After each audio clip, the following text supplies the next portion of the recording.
Bonjour à vous tous. Aujourd'hui, je vais vous montrer comment faire deux choses délicieuses. Le viennois nature et le viennois chocolat. Viennois nature qu'on peut manger soit seul, soit en faire un très joli sandwich, j'adore ça. Et le viennois chocolat, on peut tremper juste dans le café ou dans le thé, c'est juste extraordinaire.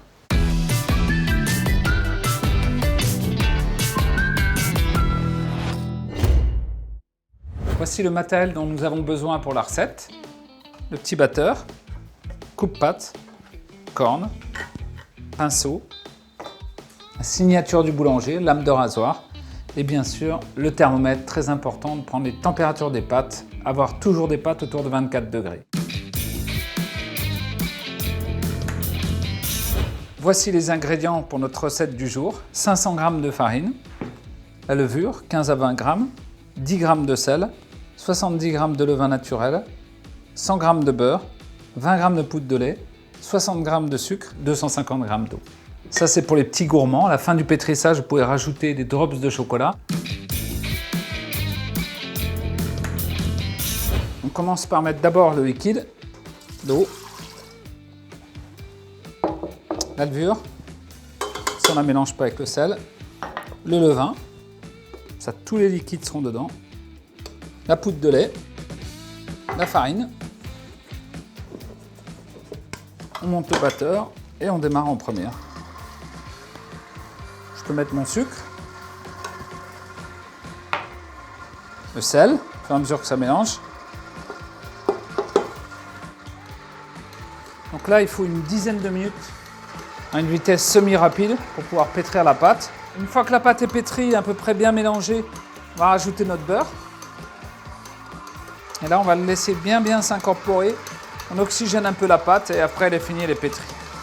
Avec cette pâte viennoise, qu'on appelle la viennoise nature, on peut, si on veut faire une variante, et mettre des drops de chocolat pour faire ce qu'on appelle les jolies viennoises au chocolat.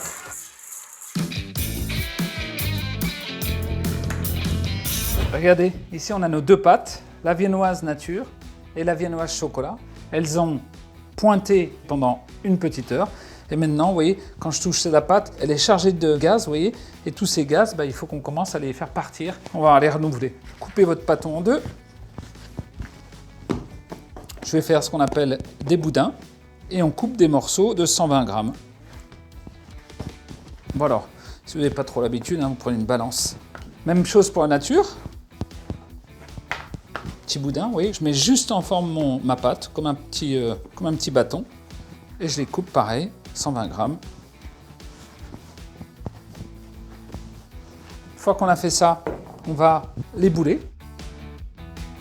Il faut tout ramener au centre. Alors, si vous n'avez pas l'habitude, vous pouvez tout ramener au centre comme ça. Ça marche très bien. Voilà. Mettez en forme ronde. Vous voyez, on aplatit légèrement et on ramène tout au centre. C'est-à-dire que là, on va lui donner de la force pour qu'il puisse après résister à la pression gazeuse. Si vous êtes expert, prenez vos deux mains et vous boulez, vous faites deux boules, une dans chaque main. Ça marche très bien. Ici, pareil, même chose, soit à deux mains, soit tout doucement, j'appuie sur la pâte et je ramène tout au centre. C'est agréable comme pâte parce que c'est onctueux, on a envie de croquer dedans. Alors quand on faisait l'apprentissage en boulangerie, on disait toujours que ça c'était pour le petit mitron. Donc on va le garder pour le petit mitron, c'est-à-dire moi.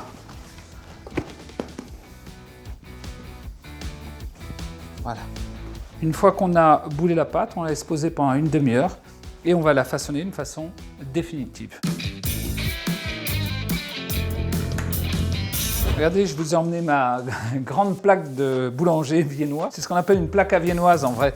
Et on va les mettre à pousser là-dessus parce que en vrai, on a besoin que ça soit assez haut, presque rond, vous voyez, pour qu'on puisse faire des beaux sandwichs ou des belles choses avec. Vous trouvez ça dans tous les grands magasins maintenant.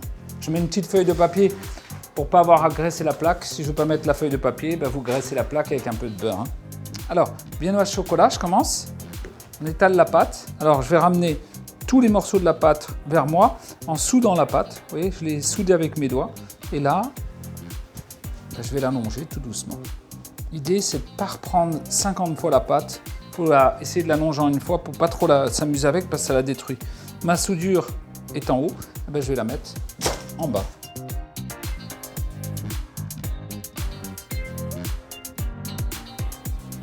Maintenant, on va passer au viennois nature.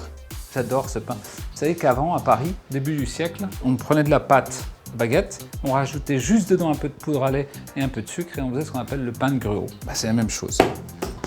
J'étale la pâte, je la tire un peu, je la prépare à s'allonger, je mets le haut au milieu, je colle bord sur bord et j'allonge. C'est magnifique, c'est comme de la soie.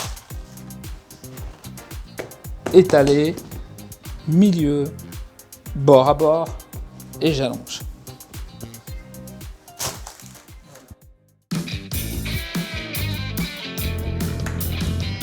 Une fois que nos viennoises sont finies de façonner, vous pouvez éventuellement, si vous en avez envie, les dorer à l'œuf. Et sinon, si vous avez un peu de buée dans votre four, vous pouvez les passer au pinceau à l'eau. Et ici, je vais faire la signature du boulanger. On va les couper tout du long. Vous voyez, très rapide, assez profond, parce qu'en poussant, on va avoir de moins en moins les coups de lame. Chocolat pareil.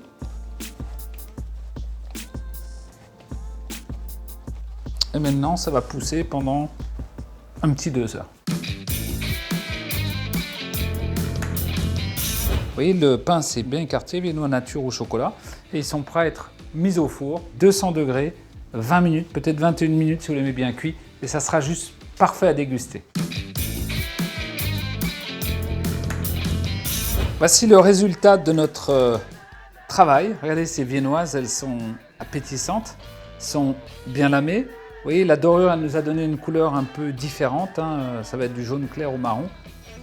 Ça sent bon. Je me retiens parce que j'ai envie de croquer en vrai. C'est magnifique.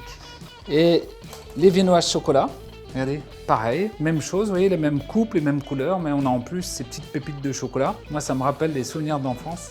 Quand mon père cuisait ça dans le four, j'allais en piquer une, toujours discrètement. J'adore.